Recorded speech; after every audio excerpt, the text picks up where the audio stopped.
आप तो काल ने ये कहा था कि कलयुग में इनको ऐसा कर दूंगा, ये भक्ति के योग नहीं रहेंगे, शराबी, कवाबी, स्वार्थी, निर्लज, ऐसी पिक्चरें बना दी। देखते आप देख लो पश्चिमी देशों में नगन नाच हो रहा है, सरेआम जो घूम रहे हैं जैसे पशु घूमया करे नंगे, कोई कुर्ते के छोटे छोटे कपड़े पहनकर बहन बेटियां भी सरेआम ऐसे घूम रही है। तो ऐसी निर्लज्जता कर दे। अब ये हमारे समाज में भी घर करने लगी। पहले ओठों पर लिपस्टिक, ये नाखून पॉलिश और उस तरह के लटक मटक, ये पाउडर चटक मटक, ये कोई बहन बेटी हमने करती नहीं देखी। ऐसी वो वैसाएं किया करती थी, उनको घटिया औरतें माना करते थे। और आज देख लो, जब कोई भी पीछे नहीं रही बहन बेटियां। इसी जीव खाने का शराब लगा हुआ है, साप लगा है। वो उन सूक्ष्म शरीर के अंदर जो सारे जीवन में ये प्राणी ग्रहण करता है, जैसे खट्टा मीठा खा के। और आप देखते हो व्यसन करने को ज्यादा दिल चाहता, मन चाहता है। मन ये काल है, काल का ही है समझो, नाना रूप बनकर के ये काल ही हमारे अंदर मन रूप में विद्यमान रहता है। और ये बीड़ी, शराब, मांस, तंबाकू, चरस और ये नाना प्रकार के और कुबाड़, मीठे खट्टे पदार्थ बना के खाना, ये मन की ही खुराक, मन की ही चाह है। और इससे जो हमारे अंदर शरीर के अंदर सूक्ष्म शरीर में जो नाना प्रकार की वासनाएं डिपोजिट होती हैं, उनको तपतशिला, एक बहुत गर्म टुकड़ी है पत्थर की, बहुत अच्छी बनाई हुई है और वो सबसे प्रज्वलित रहती है, गर्म रहती है, बहुत हॉट होती है। उसके ऊपर 1,00,000 प्राणियों को डाल देता है, जो यहाँ से स्थूल शरीर को छोड़कर चले जाते हैं, जिसको हम कहते हैं वो मर गया। और वहां फिर वो उस तपतशिला के ऊपर ऐसे भूनते हैं, ऐसे चटक मटक होते हैं जैसे बुगड़े बुनिया करें, खील भूनते हैं। ऐसे वो प्राणी वहां उछल उछल के गिरते हैं, फिर ऊपर फिर गिरते हैं, फिर उछल पुछल के पूरा गंध निकाल देता है। फिर ये अचेत हो जाते हैं प्राणी उस पीड़ा के कारण। उस कुछ समय के उपरांत, उसका सीमित समय है, उसके बाद वो वहां से ऊपर आकाश में उड़ा दिए जाते हैं। रास्ते में ये फिर कुछ होश में आ जाते हैं और फिर धर्मराज के पास जाकर के अपने भविष्य के बारे में जानकारी प्राप्त करते हैं कि अब मुझे कहाँ जाना है, गधा बनना है, कुत्ता बनना है, सूर बनना है, या कहीं मनुष्य का शरीर भी अभी शेष रहता है। तो ये कहते हैं इस काल ने एक सुनियोजित जाल बना रखा है, जिसको पूर्ण परमात्मा कबीर बंदी छोड़ने आके समझाया है। क्या बताते हैं?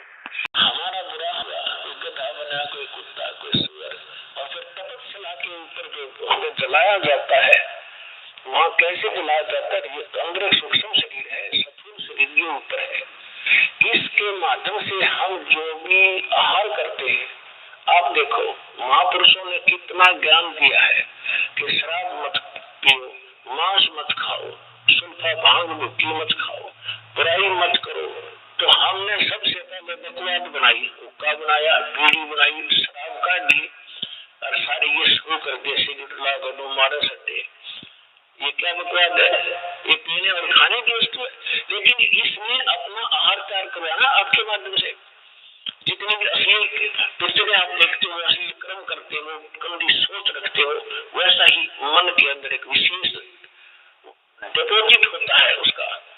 और फिर ये जैसा भी चटपटा आहार आप खाते हो, उसका भी एक न्यारा अंदर अंश जमा होता है। उसको फिर तपतशिला ऊपर है। तपतशिला बहुत बड़ी पत्थर की टुकड़ी है, तवे की तरह, और उसके ऊपर 1,00,000 प्राणी डेली मनुष्य जीवन छोड़कर जो जाते हैं, वो सूक्ष्म शरीर वाले, उनके अंदर वो समावेश होता है सारे अंश का।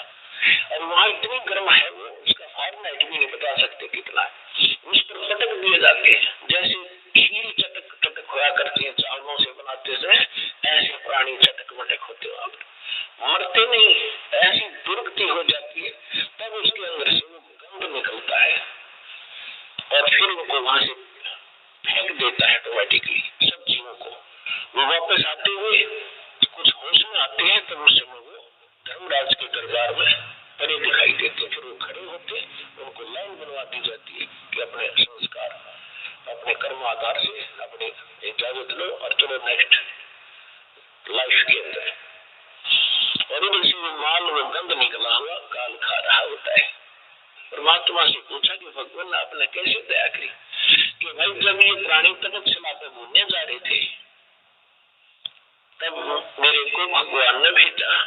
धर्मदास तो समझ चुके थे, वो बात उनको समझ में आई कि सचमुच ही भगवान है। फिर भी परमात्मा ने अपने को छुपा।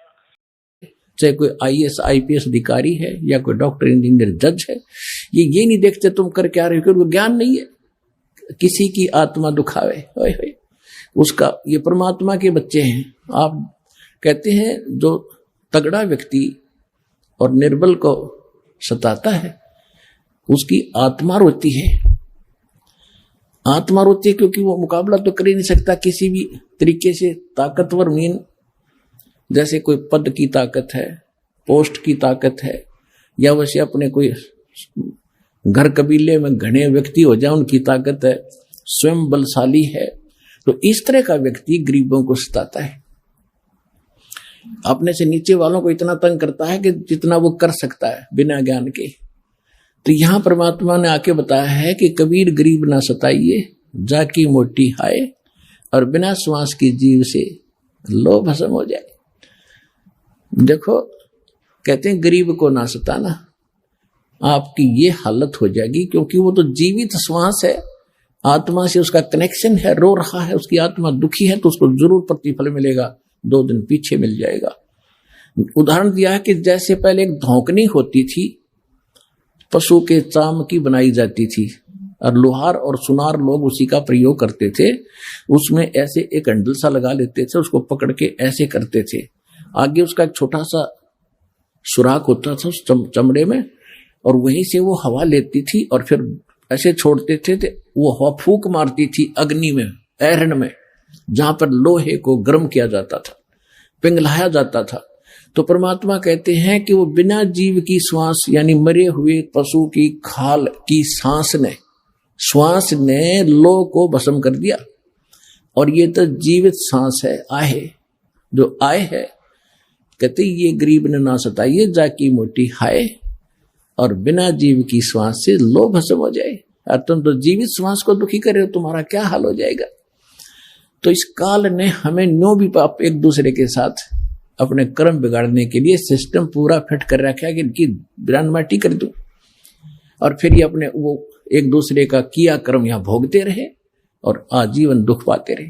और परमात्मा इसलिए आते हैं कि ये बुरा करते हैं अनजाने में। आज किसी की चोरी की, निंदा की, उसका अगले जन्म में फिर देना पड़ता है। कोई दामाद बनकर लेगा, बेटी भी लेगा, धन भी लेगा, और फिर मर जाएगा, और बेटी विधवा होगी, फिर उसके पालन पोषण में बच्चों के लागा रहेगा वो मूर्ख। तो ये तो यहाँ की व्यवस्था है, इसको समझना पड़ेगा। और उसी को समझाने के लिए भगवान आए कि मेरे बच्चे देख कितने दुखी हो गए, इनको वहां कोई अभाव नहीं था, देख किसी अक्ल मारी गई इनकी। तो जिस माता पिता के बालक बिगड़ जाए किसी कारण से भी, उसको चैन नहीं पड़ता। जब तक उसकी पार बसाओगे, नो सोचेगा ये कभी सुधरे और वापस आ जा, और फिर मैं सीने से लगा लूं, इनको सारी संपत्ति दे दूं, मैंने क्या करना है। तो वो हमारा पिता है। हम गलत आदमी इस काल के आके फंस गए। ये गंदा आदमी है, ये कति झूठा, कपटी, हर तरह से हमें मूर्ख बनाकर यहाँ पर फांस रहा है। इसको श्राप लगा 1 लाख मनुष्य शरीरधारी प्राणियों का आहार करने का, इसलिए हमें पाल रहा है। अपने स्वार्थ से सारी बुराइयां करवाता है। आप देखते हो बीड़ी, शराब, तंबाकू, फीम, सुल्फा, भुक्की, ये खाने की चीज है। मांस ये खिलाता है ताकि इसका टेस्ट बने। हम स्थूल शरीर से जो खाते हैं, एक अंदर शरीर है सूक्ष्म, उसके अंदर ये सारी वासना डिपॉजिट हो जाती है, इसमें समा जाती है। कुछ अधिक आहार तो लग जाता है शरीर के पोषण में, स्थूल के शेष जो वासना है उसका टेस्ट होता है, वो अंदर जाता, समाता है जीव के माध्यम से, और फिर इनको ये कवर तो ऊपर रह जाता है, यही छोड़ जाते हैं। सूक्ष्म शरीर जब जाता है मनुष्य का, एजडित रहता है, जब तक दूसरे प्राणी में नहीं जाता, ये सूक्ष्म शरीर एजडित होगा। तो ये तो ऐसा है जैसे सर्प कांचली छोड़ जाता है और सर्प अलग होता है। तो हम तो उस कांचली की क्रियाक्रम में लगे रहते हैं यहाँ पर, कभी गंगा ठा के ले जाएंगे, कभी कितना कर्म कराएंगे। वो सांप तो जा चुका है, वो तो है नहीं इसमें। तो उस जीव को फिर तपतशिला पर डालता है, वहां उनको बुरी तरह तड़फाता है। क्योंकि जिसने ज्यादा हुक्का पी रखा है, जिसने ज्यादा शराब पी रखी है, मांस खा रखा है, वो ज्यादा भूखी पी रखी है, कोई नशीली वस्तु है, कि वो टेस्ट है उसका, उस काल का, मन का, ये मन उसका एजेंट है।